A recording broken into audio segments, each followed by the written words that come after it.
Today we are going to be building this Pentagon.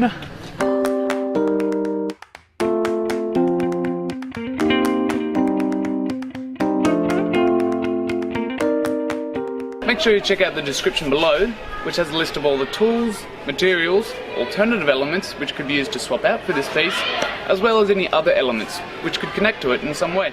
So whether you're using wood or metal for this piece, just make sure that it's going to be really strong. Get a good welder in to make sure it's going to be tough, and if you're using wood, strong, thick wood on that one, and bolts all the way through. First thing you're going to do with this one is cut your 5 vertical pieces. The pieces are going to be standing up, so they're going to be about 2.3 meters roughly. Depends on how high you want your thing at the end of the day. So ours is going to be sitting out of the ground at about 185 centimeters.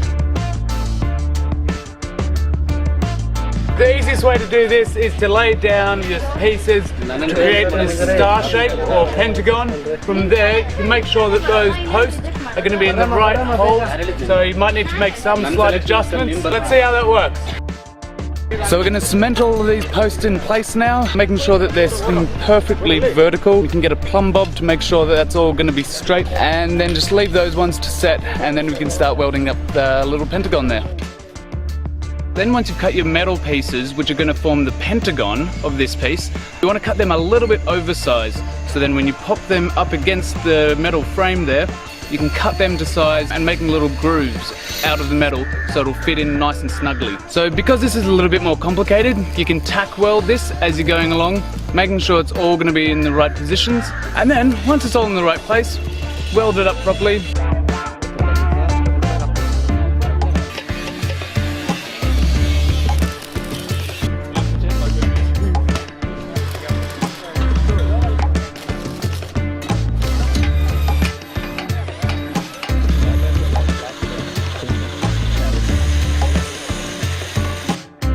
And of course, if you're doing any welding, you always want to make sure that you clean up those welds really well, so there's no little sharp bits poking out anywhere.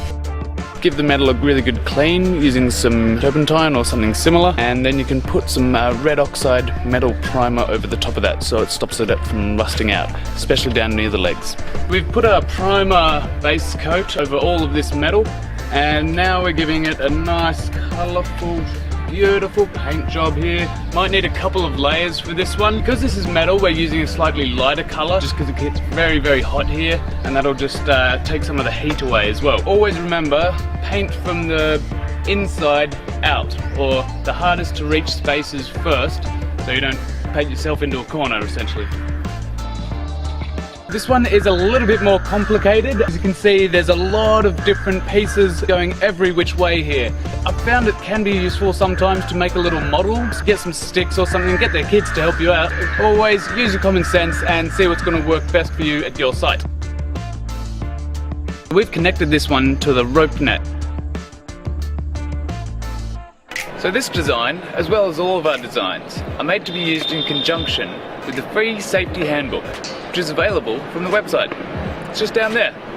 Hey, what did you think of the video? Please let us know down below in the comments.